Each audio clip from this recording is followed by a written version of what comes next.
Brian, thanks for taking a bit of time to have a chat with us today. You're on stage in what? Just over an hour? Yeah, something like that. I think we're going on at 19:15 or 7:15 or something like that. Something crazy. We'll figure it out though. How important is this show for you today?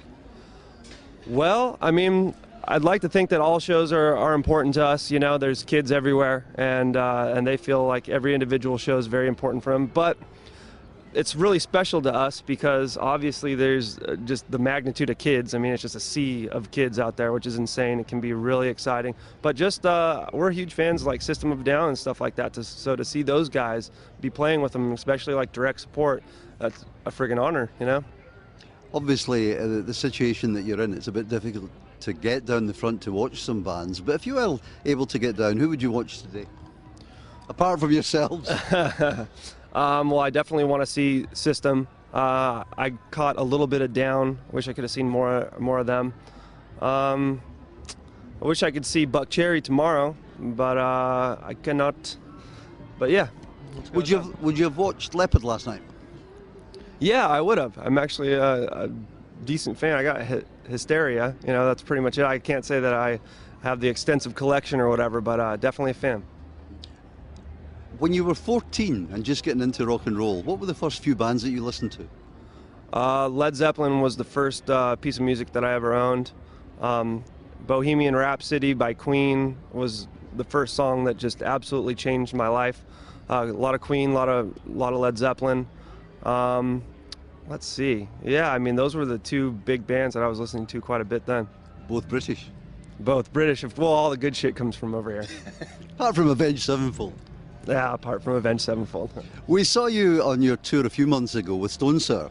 That, in my opinion, was a tour that seemed to elevate you from one division up a couple of steps. Oh, thank you.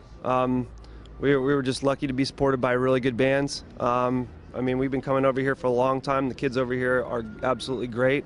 We're just very fortunate to come and play for anybody, you know, let alone thousands of kids. It's just incredible.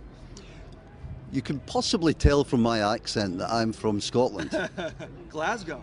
Correct. Yeah, that's what it sounds like. And well spotted. And we have two toasts that we have over a small malt whiskey. One Slàinte, and a very important one is in all seriousness, a toast to absent friends. It's a situation, obviously, with you guys here today or tonight. Will you have a tear in your eye when you go on? There's always that possibility. You never know when it's going to strike. But I will have a bottle of Lafroig on stage with me, just in case I need it.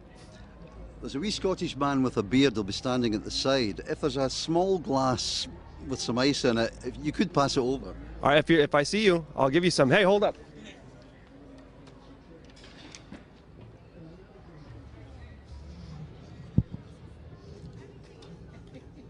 It's on the rider every day, my friend.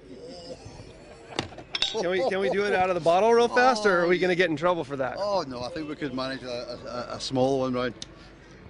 Let me open this up. Continue. With, yes, yeah, we'll do your thing. Don't mind me. The Mike Portnoy period, will you look back on that with pleasure? Again, when I saw you on that last tour, watching Mike play, what a drummer. Yeah, absolutely. He came in at, you know, definitely our darkest moment, certainly as a band and even as just family and individuals, you know.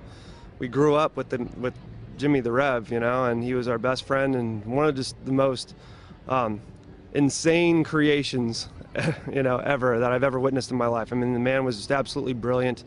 Probably sound a bit biased because he was my best friend, but just an incredible human being, just a very touching, huge-hearted, brilliant, you know, musically gifted, philosophically, and just everything. This guy was brilliant, and it was just an incredible loss for us.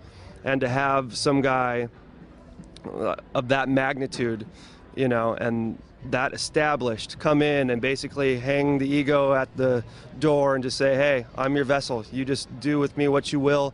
I just want to help you guys get through this time, you know, as easily as possible and continue to, you know, spread the legacy that was Jimmy and get the music out for the kids, you know. To have some guy of that caliber do that for us and have him be one of Jimmy's favorite drummers, I mean, I can't even explain to you. There are no words to express, you know, that. rest of the year for Avenged Sevenfold? Lots of touring, my friend, lots of touring. A lot of places, we're very fortunate that a lot of places have opened up for us, and you know, Europe's getting bigger. Southeast Asia, South America, I mean, Eastern Europe, all sorts of crazy stuff. I mean, we never dreamed that it would get to this point. So that definitely elongates the touring cycle, but we love touring with each other, and we enjoy seeing, you know, new faces, familiar faces from all over the globe. So we're loving it. On our radio station, Nightmare as a song, we played it to death when it comes out as a single, but I don't know if they still have singles. So Far Away is the new one, and again we're giving it heavy play and getting lots of requests for it. A song you're particularly proud of?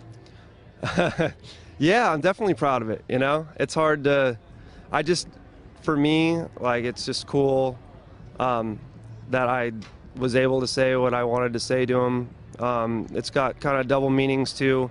You know, I played and sat and played that song and sang it with him when it was originally written about my grandfather, you know, and in the wee hours of the fucking morning, drunk as fuck on this, and just crying together, you know. And then lyrically, you know, obviously when Jimmy passed, I really wanted it to be about him. So yeah, just a lot of meaning to me.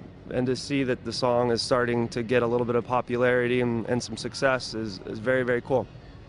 We'll finish off with it. Thank you for talking to us. Two things in fact. One, I've got to show you, I love your tattoos, but I got to show you my new tattoo. All right. That's awesome. That is awesome. At my age, my first tattoo. There you go. That's really good. It looks kind of new. When did you get that? 3 weeks ago. Yeah, looks awesome. And the last thing I've got to ask you is if you have a small libation, I'll have one. All right, we're done. Cheers. Slanjva. That is so fucking good. Thank you, my friend. Thank you, it was fun. Absolutely. Have a good one.